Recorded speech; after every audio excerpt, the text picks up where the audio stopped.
문제 같은 경우는 한 번에 제시문의 앞과 뒤가 추론이 되지가 않아요.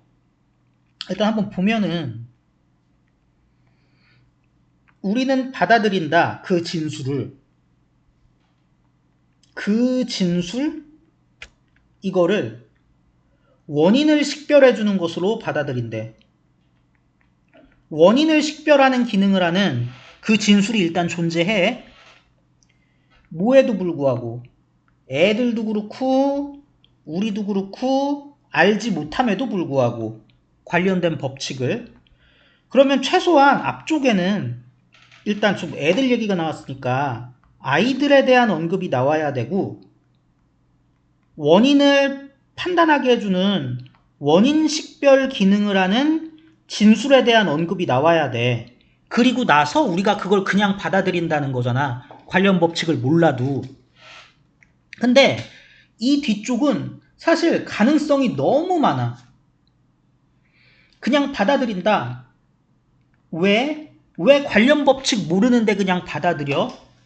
그렇게 받아들였을 때의 결과가 뭐야? 긍정적인 결과가 나와? 부정적인 결과가 나와?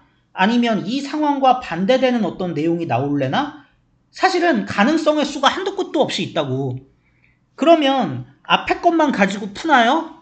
뭐 그럴 수도 있겠지만 내가 볼 때 저 뒤쪽은 읽으면서 분명해질 거예요. 그러니까 여러분, 하나의 고정된 방법이라는 건 없습니다. 제시된 이 문장을 보고 앞쪽과 뒤쪽의 그 가능성의 수를 줄여갖고 점에서 점으로 바뀌는 걸 찾을 수도 있지만, 여기에 폭이 너무 넓으면 읽으면서 제시문의 앞과 뒤를 조금 더 구체화하는 것도 필요한 접근이라고요. 자, 모든 인과적 순서는 한 가지를 in common, 공유해. 그리고 그 한 가지는 사라져버리는 거야. 모든 우연의 일치인 순서에서는. 그것은 뭐냐? 예시라는 거야. 그러니까 이 시퀀스라는 건 모두 일반 법칙의 예시래. 모든 순서는 일반 법칙의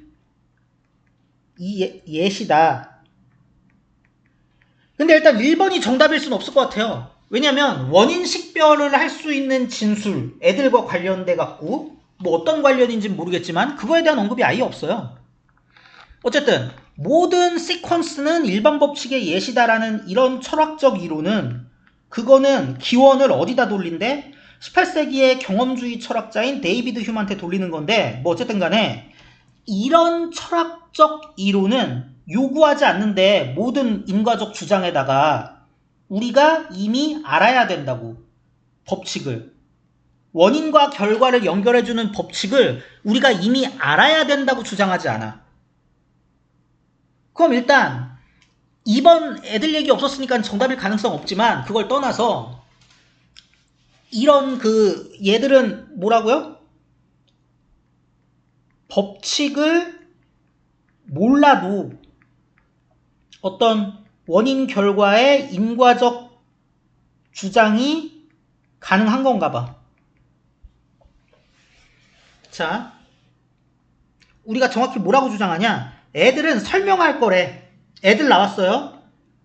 왜 꽃병이 빠개졌는지. 뭘 인정하면서. 그것이 떨어졌다는 걸 인정하면서. 꽃병 왜 깨졌어? 떨어져서. 수동태로 얘기한대요. It was drop이니까. 그리고 silence 하되 누가 drop it 떨어뜨렸는지에 대해서는 어디다 대리석 바닥에다가. 자, 그러면 3번 일단 정답일 가능성 있는 거고, 왜냐면 애들도 나왔고 원인 식별 기능을 하는 진술 뭐 얘기했어? 꽃병 왜 깨졌어? 떨궈서.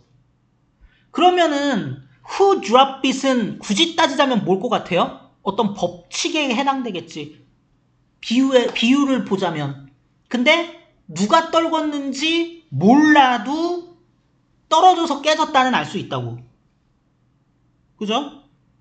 그리고 나서 휴메 이론은 우리가 그렇게 하길 요구하지 않는데, 뭐부터 궁금해야 돼? 그렇게 하길 요구하지 않는다가 나와야 돼. 근데 자, 보세요 여러분, 여기서부터 고민해보는 거야. 흉의 이론이 그렇게 하길 요구하지 않는다 그랬는데 휴메 이론은 어떤 이론이에요? 법칙을 몰라도 인과적 주장이 가능한 거잖아. 그러니까 뭐 하길 요구하지 않는 거야?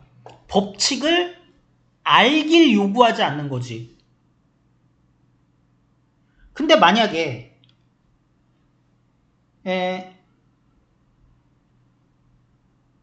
이 앞쪽 부분에서 뒤쪽 부분으로 바로 이어지면 앞쪽에선 어떤 일이 벌어지고 있어요?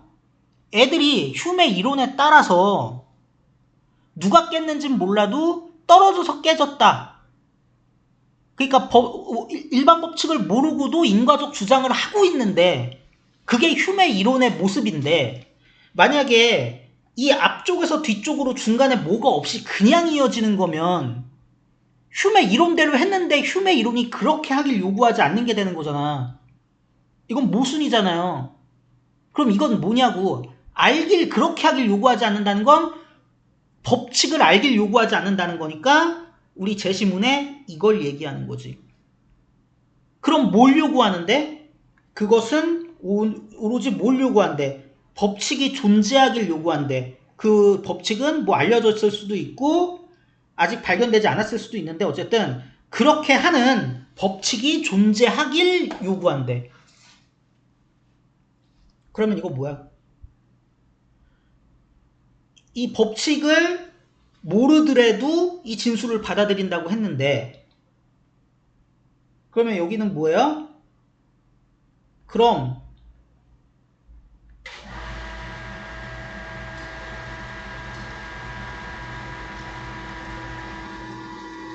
어떤 인과적 주장을 하기 위한 다른 조건은 없나? 였던 거야. 근데 이거는 그러니까 이게 사실은 이렇게가 한 덩어리라고 이렇게가 그건 휴메 이론은 알길 요구하지 않아. 그럼 요구하는 게 있어? 법칙이 존재한다는 건 요구해. 이렇게 가는 건데 지금 얘네 두 개가 떨어져 있음으로써 아마 헷갈린다고 하면 3번, 4번이 헷갈렸겠지만 여기서 뭘 생각해야 돼요?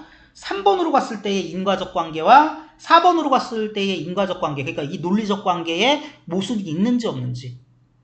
근데 4번으로 가면 모순이 생기죠? 방금 전에 얘기했던 것처럼 어린이가 휴메 이론대로 했는데 휴메 이론은 그렇게 하길 요구하지 않는다고 하면 말이 안 되니까 사실은 3번에 들어가는 게 맞았었다는 거죠.